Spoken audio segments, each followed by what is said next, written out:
Hey, it's the St. Pete Catalyst and the Catalyst Sessions. I'm Bill DeYoung, and I have an interview today. Our friend is Kevin Chadwick, who I think you can see right there. Hi, Kevin. You came up sooner than I thought you were going to. Can you see me already? I can see you already. That wasn't supposed to happen. But let me do my hastily scripted intro. Yeah, your other Zoom calls haven't gone this way, so this is special already. Yeah, okay. So it's going to be a good night. This is Kevin Chadwick, and he's got lots of cool stuff to talk about. So let me do this. Tonight we're here to talk about the Floridian Social Club, and you may have seen the new Blade sign that went up a couple of weeks ago. It's up already, but the club isn't open quite yet. We're waiting out the pandemic. Let me show you a picture here. Yeah, there it is. Okay. That's not, oh, screw it. Okay, that's not going to work. This is technology. It's fine. This Kevin. The building is. But Bill, the t-shirts are ready. There you go. I'll figure this out. Important. The building is at 687 Central. It was built as a bank in 1925. It became the State Theater, one of St. Pete's. I think there were 5 of them, distinctive single-screen movie houses in 1949. I always tell the story that I saw the Beatles' Yellow Submarine there in January '69 when I was 10, maybe. Anyway, they added a balcony and marquee. They added onto it over the years. The state closed in the late '70s, pretty much when the malls and the multiplexes killed off single-screen theaters. In 1991, it's designated a local historic landmark. And up until 2018, of course, it was a bar and a concert venue. When years of physical and financial decline finally took their toll, the building was, well, it was filthy and it was falling apart and it was hemorrhaging money. This is when the future is uncertain. It's going to be 100 years old in 5 years. Future was uncertain until it caught Kevin Chadwick. I know Kevin has been the owner and operating principal of Keller Williams Realty Tampa Bay since 1999, which is the largest Keller Williams franchise in Florida. He's also one of the founding members of the St. Pete Economic Development Council. So, hey, Kevin, how you doing? Bill, doing great. I'm doing great. That's a nice intro. Thank you so much. That was my cornball intro here. I feel touched. I'll figure out how to get the photos up because I got some really cool stuff I want to look at. Hey, can we talk about the events that led up to the purchase of this property? It was June 2018. Were you looking for something? I want to buy a building. I want to buy an old theater. No, that's a trick question, Bill. I can tell you the truth is I got tricked. I got tricked into this. Honestly, it is, I'm in real estate. I was born and raised here in St. Petersburg. My family is from here. And I've been in real estate my entire adult life. And so, and my kids live here. And I thought it'd be a really great idea to have a legacy property. I had no earthly idea that it would evolve to be a theater by any means. But anyway, I did. I got tricked, and I'll cut to the chase. Yeah. I'll make it a very short story.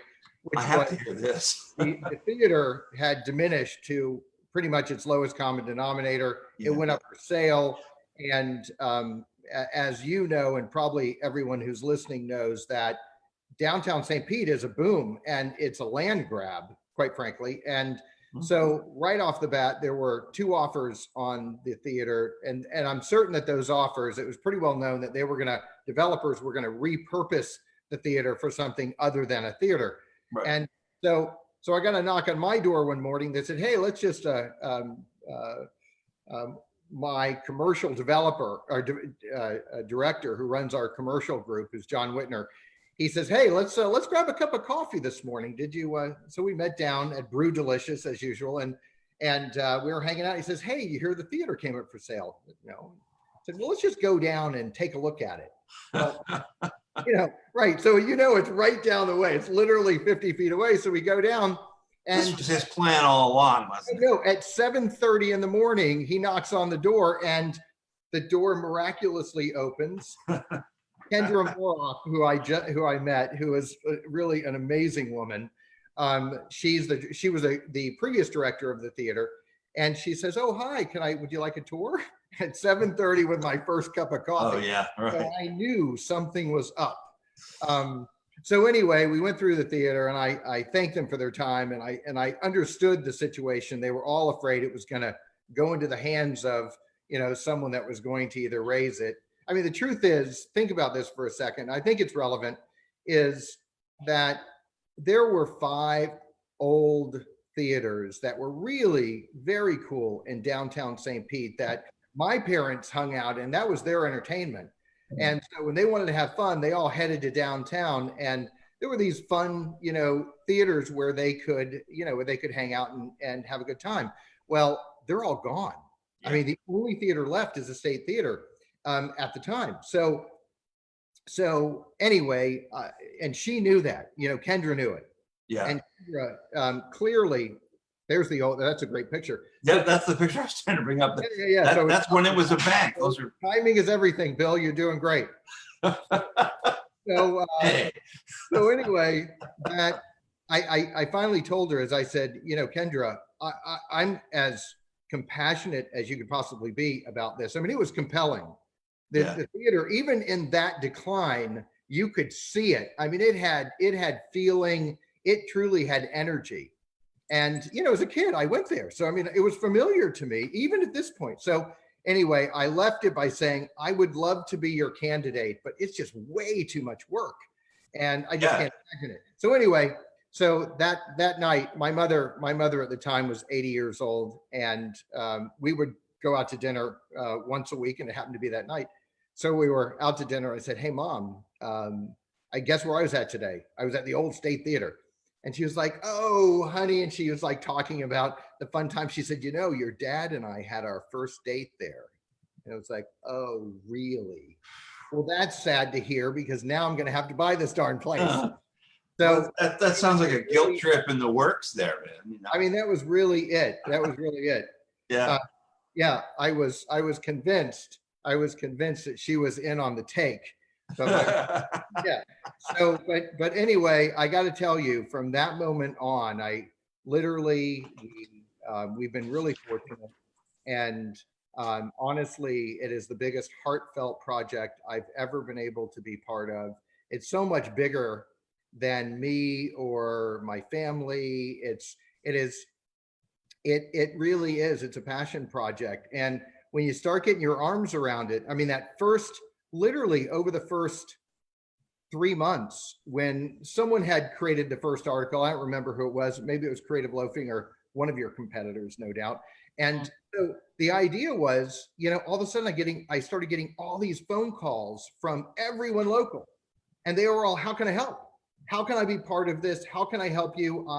We all love the theater, and we want to see it thrive. And I got to tell you, I am motivated and compelled by, the people of St. Petersburg.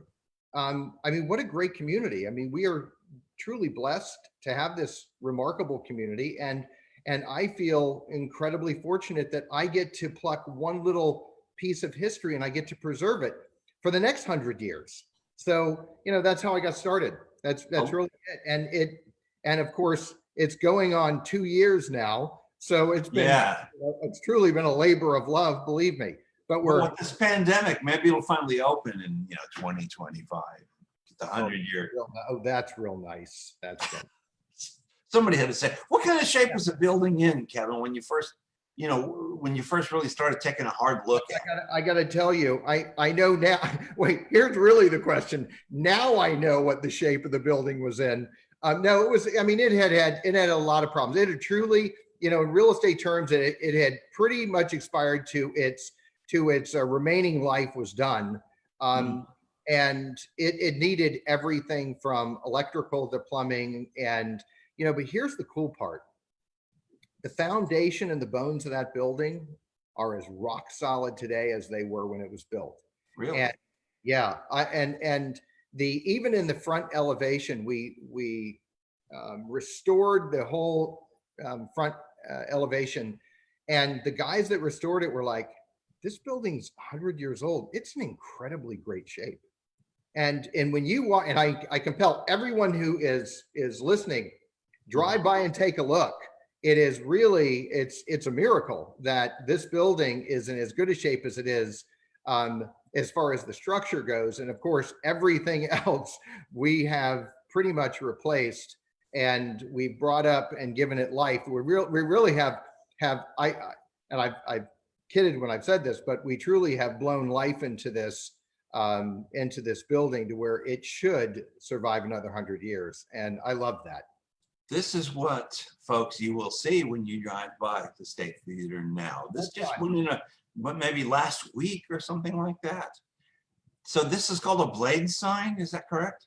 It's a blade sign, and it's more than just any old blade sign. This sign is so appropriate for the building. Actually, it's even more appropriate than the old original sign that was there. It's an Art Deco theater, turn of the century, Great Gatsby-esque, fun Art Deco. And we have a design team, and really we're really fortunate to have this quality group of people come together. And we did a lot of research, and this is really the sign that probably should have gone on the building day one.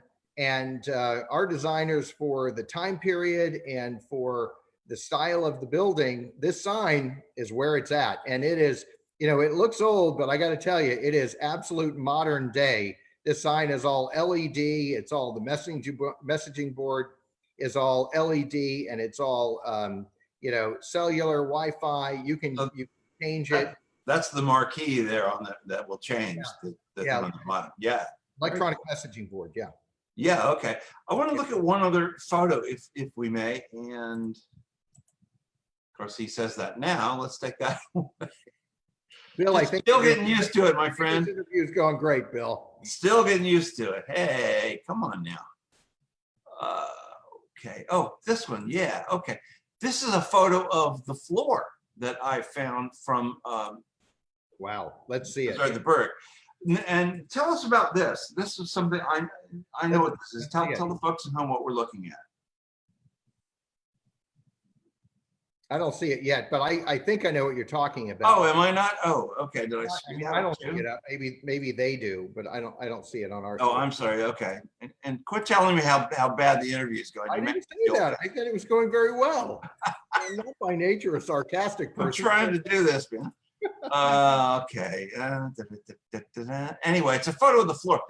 While you're looking, yeah. Yeah. Tell us about the original floor. I think this is just fascinating stuff. I gotta tell you is that you're really fortunate when you surround yourself with people a lot brighter than you are. And I've been really fortunate in that department. So here's what happens is we went into the theater, and I truly wanted to create something that was historically authentic. And so we went in, and literally the directions to Peter Boyde and Boyde Construction, and thank God for my architect, Jack Boziak. We went in and said everything that had been added over the years that wasn't original, I want it out. I want it gone. It's probably the biggest demo project in the history of an old building, because everything had been attached to it and hung on it forever. They took it all out. And then once you finally got down to it, you could see, what the good stuff was made of. I mean, it was really like, wow. When you walk through it, you really got the energy of a very special building, a special hall. So one of the things early on, I was walking through with Brandon Huskins. He's our theater director. Oh, sure. Yeah. Yeah. And so I'm walking through with him, and this is the part where you surround yourself with people a lot brighter than you that figure things out. So we've already been in the project for up to a year. No, maybe 10 months. So we're walking through it, and he's recreating that image, the vision of what we're trying to really create. And he says, "So what's with this slanted floor?" And the old theater had seats, and they were kind of this elevated seat, not like you would find in a theater today, but there was this big hump in the middle of the theater, and it had been there. Wasn't your standard raked theater floor? Exactly. Yeah. And there's no seats on the first floor that is down in the theater section, and there still isn't, which is really cool, because it creates a really great vibe with the energy of music and all that's going on. So anyway, I'm talking to Brandon, and he kind of gives me this look like, that ain't right. And he literally within about 10 minutes had convinced me, okay, stop construction and let's excavate the floor back down to the original floor. And so that's what we did. I literally called in Boyde Construction. I got a hold of Jack as soon as I could. Oh yeah, there it is. Oh, Yeah. this is such a cool picture. I can't believe you've got to send that to me. I was looking for this picture. So that's from Preserve the Berg. That's from our friend Monica. Yes. Monica had, that's the Monica original bank floor from the 20s. Yes. It is. It is. Look at that. If you're watching, that is the original bank floor from the 20s, the original. It took us literally, I don't know how many tons of dirt to get to it, but we excavated probably 3 feet or more down to get to this. And all of a sudden, you know, it's almost like Raiders of the Lost Ark. You know, you hear thunk, thunk, and guys look and they go, what is that down there? And then I got a phone call because I went there and they said, we've got a subfloor here we'd like you to come back and take a look at. So they start clearing it out, and it's these great old mosaic tiles, which you can find today. You know, it was only in the 20s, so it's not that far back, but they were the concrete, really cool tiles that, you know, some of on the corridor down in Central, you can find some of them. So we started clearing it out, and I got to tell you something. We are going to replicate that exact floor. Wow.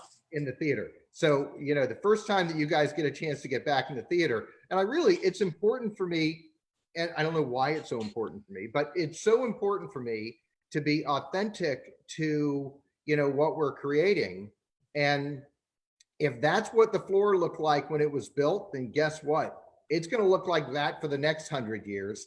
So we found we weren't able to save all of it. So we manufactured, or we found a manufacturer right here in Tampa Bay, which incidentally, I've added a real issue. I'm sure that half the crew think I'm crazy, but I don't want to hire anything outside of Tampa Bay or even outside of St. Pete. What's important to me is this is a local project. This is our project. This is our home. And for me, it's like, I want to hire nothing but local. And that's important to me. Sure. So we have literally, when you see everyone that has contributed to this and truly has made a great impact, these are all local people that just, quite frankly, have a heartfelt burn to do it right.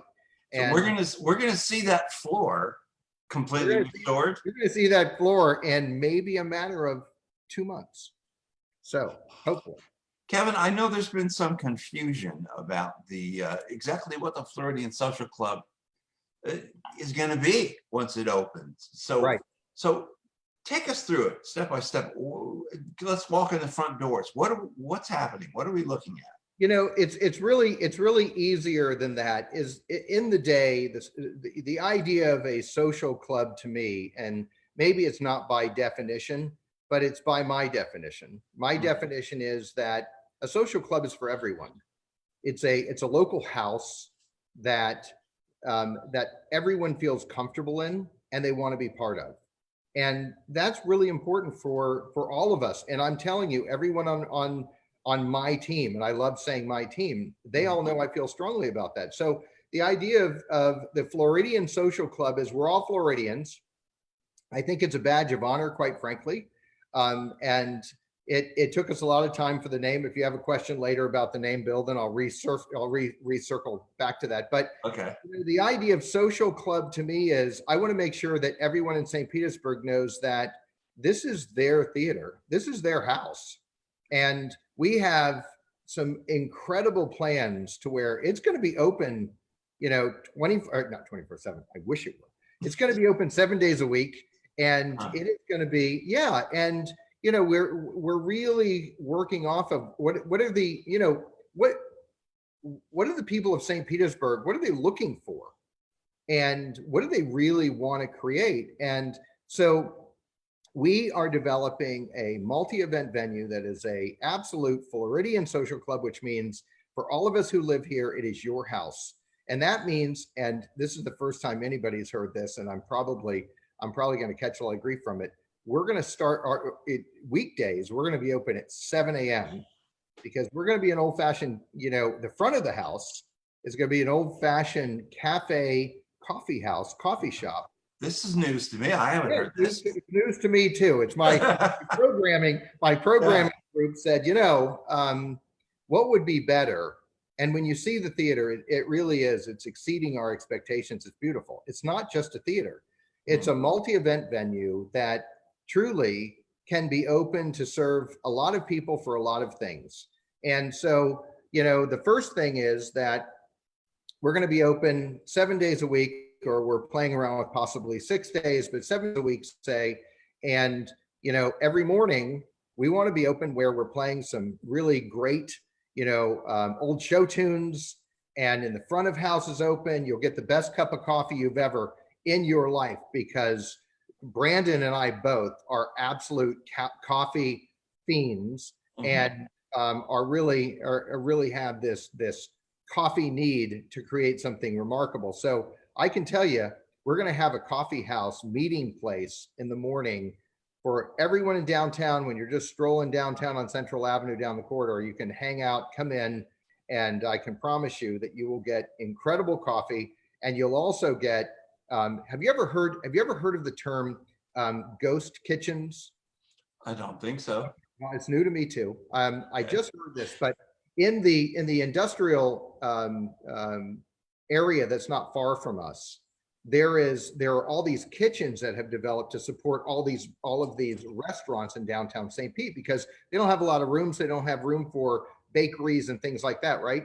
So what we're going to do is we are going to literally open up the front of the house and have all fresh bakery goods in the morning from local bakers that are literally just blocks away. And it's going to be a way that we can support their business, and they can, and I think it'll be phenomenal for, of course, everybody in St. Pete. And it'll be a great place to hang out and, listen to some fun old music, or whatever, I guess, whatever the tunes are that people are interested in hearing. But it's going to be fun. I can tell you that. And then we have this. What am I looking at, Kevin? This picture is so intriguing. What am I looking at here exactly? What's the angle? This is wow, is what this is. You are looking at the rest of the theater, the mezzanine, the front of house, as if you were center stage. That guitar sitting right there is a great little hint, which is the balcony is very special. The balcony has been completely redesigned as its own special kind of, experience, really. It has its own bar, its own restroom, its own ambiance. It is really going to be a very special place. And so there's going to be a different vibe up in the mezzanine. Down on the ground floor, it is truly just, it's going to be a party. And so where you're looking, we have a center bar. If you're familiar with the old theater, the theater was really, talk about functional obsolescence, is the theater had a wall that separated the theater from the front of the house, which is where they had the bar, which I guess was where the concession stand was at one time. And literally, if you're in the middle of a really great show, to be able to get a beer, to be able to get a drink, you had to literally get up, walk out of the room, out of the venue, go to the front, stand in a line that was usually, 8 to 10 people deep, lose 15, 20 minutes of the show, and then try to hustle back in. And, we did a lot of interviewing of bands and local people that have gone to shows there. And that was one of the first complaints, which was, oh my God, like, the last thing I want to do is hunt for a drink in the middle of a show that You've opened it up. So we're talking multi-use venue. Oh no, this is. Tell the folks at home what you mean by that. Right. Yeah. I'm sorry. Go ahead. No, I was going to say multi-use venue. So there won't be a concert every night. There might be like private meetings. It just depends on what's booked. I want to be sure that people understand what you're aiming at. We have an entire programming group that is really the most creative people I think I maybe have ever seen. And the idea of that, what they're coming to is that, let's just look at it this way, that in the morning from 7 till one, we're going to be a cafe. The front of house will be open. The theater won't be open, but the front of house will be open, and people will be able to hang out and kind of chill and have really great, authentic, I think, coffee and bakery items and artisan breads and things like that. And I want that to be really special and real quality. And then think about this: every night of the week, every day, every weeknight, let's say Sunday through Thursday, the theater is going to, the front of the house is going to have all local, local musicians. We're going to have music every night of the week. And we are first and foremost, we are a music venue. It is in my soul, I can tell you. We have to be where, we are authentic to that. That's going to make a lot of people happy. It's going to make all of us happy, because that's what this is. I mean, so first and foremost, we are a live music venue that is going to have a ridiculous amount of fun, and there's a lot of surprises in that with our programming group. So imagine during the week that you have a couple of solo artists, and you have some singer-songwriters. We have some incredible talent. I don't think people understand or realize how many really remarkably well-known and local artists there are that are incredibly talented, that will be playing literally weekly. And that'll be in the front of the house, real chill, enjoying all of that. And then I can tell you, come Friday, Saturday, you better buckle your chin straps. It is going to be absolutely, nightclub is on, or, our club is going to be fully on, and probably local and regional, much bigger bands. And we are literally going to it's going to be an incredible party. Every Friday and Saturday night, you can count on it. It's going to be a place where, if you're looking for a good time and an incredible experience, then you're going to find us, because I don't think there's another venue that I know of, maybe anywhere around, that is going to have what we have. And then, of course, we have spent an enormous amount of energy and time and money on developing sound and lights and video from ESI. They have been truly a remarkable partner in this. And so ESI has developed a sound and lights show that truly, touring bands, I don't care who you are, if you're a touring band and you're used to playing in huge venues that are really big quality, huge venues, you're going to be able to plug and play here. It's that kind of quality. Well, a couple of quick questions about that. We're talking about all different kinds of music, different genres of music. Yeah. And your seating capacity is 200. Is that what I heard? It's interesting. The capacity, our occupancy is right at 800, and we have many areas that give you experiences for everyone who comes to a show. It's like one show does not fit all, if you will, or one show does not fit all. So, some people like to stand, hang out, and just be front and center with the music. Yeah. And so we've left the ground floor, no chairs, no elevation. As you know, we excavated the floor, and it is literally just the whole theater first floor is all just centered around the stage and music and the whole vibe.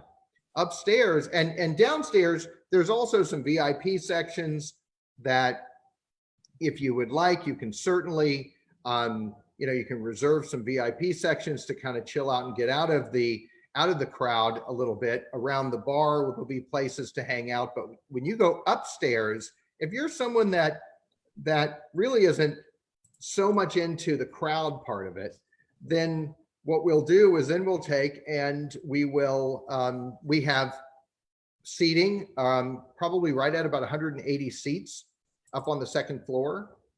There's areas to hang out, but it's much quieter. It's more relaxed.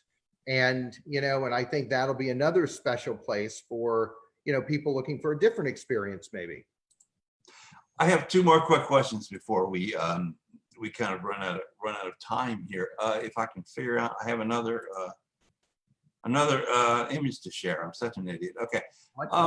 This is the mural by Tess One and Pale Horse on the back of the building, and you and I talked about this. And this was a casualty of the restoration of the building, which a lot of people. This is a very cool mural. But you have a plan now in place. Why don't you tell us about that for this space? This whole the entire art music in downtown. I love that whole scene, if you will. And I've been involved with it from the beginning. We have another building right around the corner that is really has another remarkable mural on it, one of the large ones. But what makes this mural really special is Chris Parks, who's Pale Horse, and Tess.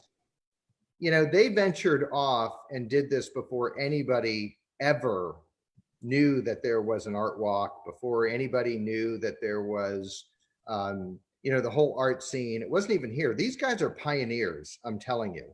Yeah. Like, it was a creation that was not some happenstance that they just kind of came along.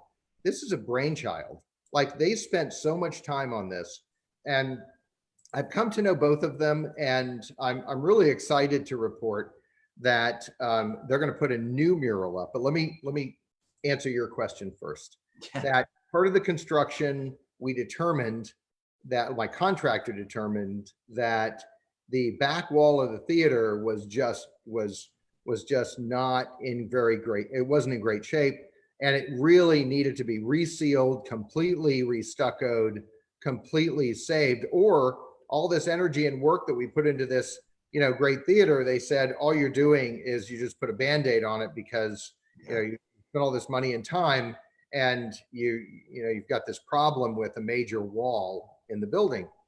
So the decision came down one day that they were going to have to completely redo the back wall. And I called Tess that day, and we talked to Pale Horse, who's Chris, and I said, guys, I hate to tell you this, but that magnificent mural, which incidentally was about 8 years old at the time, was coming down, and it was still in really good shape.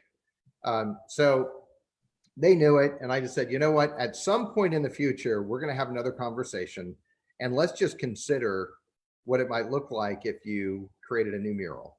Well, that conversation took place about 6 months ago, and they've been thinking about it ever since.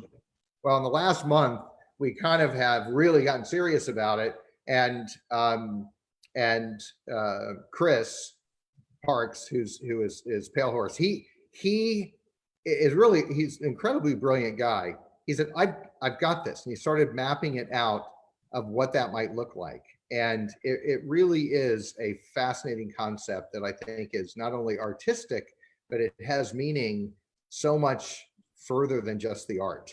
And there's no way in the world he would literally shoot me through the Zoom call if I told anybody what it is. But I can just say this, that we are very blessed, and we are very fortunate that there's going to be a remarkable piece of art on the back of this, and I'm excited about it.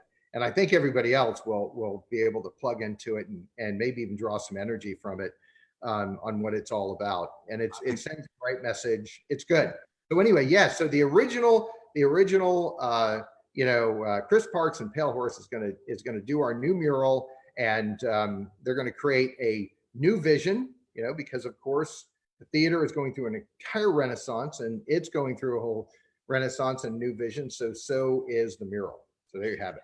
Let me focus on one last thing as we go out here. And we talked about this before we went live. A lot of criticism was thrown your way when you changed the name to Floridian Social Club. And it seems, a lot of people who frequented the old concert venue were not happy with the changes you're making to a place they felt, strongly about. And so I wondered, here's a venue. You want to address those concerns now? I think some people are afraid of it. Was so late in the interview, I thought you had forgotten about it. No, I hadn't forgotten, but it's been so fascinating. But here's what I know. Change is a constant, man. That's what happens. Change is constant, and if you're not changing, you're dying. And here's the thing: is people are afraid of the things they don't know. I mean, that's really what it is. And I, I look at things and I'm really heartfelt about the entire project, what's going on. And what I realized was, one night I started digging into responses and stuff, and I realized it's like there was a common denominator. Not one of these people I knew, and I even say it, one of these people, but one of the complaints was that that change, they were all afraid of change, and it's like I couldn't get past my head. It's like I wanted to reach out and grab them and say, guys, I am in your playbook. It's so important for me to create a music venue that we all can love and do and experience and so forth. And isn't that what you're really concerned about? And I wanted to tell them that, hey, bud, if it weren't for me, and I'm not just saying me, but my entire group, if it weren't for us reinventing this as a music venue, hey, those other two buyers, I can tell you, I think you'd be ordering tacos from the building right now. So, I mean, they were not going to keep it a music venue. They weren't going to ever put the money in what it was going to take to preserve it. Not a chance. At least that was my take. And they were going to reinvent it in their own way, which they have the right to do. And, I support that. But the idea is not this building. This building's very special. And I can tell you, I felt compelled to saving it and being involved in it. And I just wish, if there was a message, if you're asking me, what's my message? It's like, what's your message? My message is, guys, is stay in curiosity and out of judgment, because I can tell you what we're creating is going to be fun and amazing for all of us. And you're going to get yours. It's part of it. And you're not going to have to order tacos from us. So the idea is, it's like, we're excited about this. And I want, everyone who doesn't, but here's the thing, for everyone who's concerned about what it's going to be and they're questioning it, there's literally 1,000 others that are like, oh my God, thumbs up. I can't wait. I can't wait to be part of this again. Because I think that a lot of the community missed the theater over the last 10 years. And they feel like this is something maybe they can be part of too. So just know that it's going to be a very special place. It's going to be a very connected place to everyone and I feel in St. Pete, and I feel like everyone's going to feel comfortable being there. Believe me, I am probably the most laid back person on the planet, and I feel like it's going to be a place, if we want to dress up on a Saturday night and go out and have just an incredible time, we can. Or if we want to come as you are, guess what? You're going to feel comfortable too. And I'm going to be right there with you. So just know this, it is, it isn't whatever some of those things that I read. I don't remember the name of what they called it, but I think it called it something like a posh house, like a posh was the word. Yeah, I remember that. Posh, maybe it was posh was the word. Well, I can tell you that if you want to come out and be posh, I think you're going to be okay and comfortable. But I can tell you, if you're not, you're going to be even more comfortable. It's going to be a place for all of us. And that is important to me. And I think it's important to everybody on my team. So, yeah. Kevin Chadwick, I want to thank you for adding what I think is going to be immeasurably to the artistic renaissance in St. Petersburg. And you've also made this addition to the Catalyst sessions quite enjoyable. But we are completely out of time. But I wish you all the best. You're thinking maybe the fall, maybe not maybe, absolutely the fall. Yeah. I don't have this much patience. I'm ready. I'm ready for this theater to be open. So know this. Keep your eyes on us. Keep your eyes on the messaging board, because we will be open as we possibly can. Yeah. You have a fantastic Facebook page. You're doing a lot of things with live streaming these days, and welcome to this arts community. And anyway, all the best. Check out the website, FloridianSocialClub.com. They have a fantastic Facebook page. Tomorrow on the Catalyst sessions, it's my old pal Ronnie Elliott. And then it'll be the weekend. And hey, next week we'll start it all over again. Kevin, God bless. Thanks, my friend. Thank you, Bill. See you soon.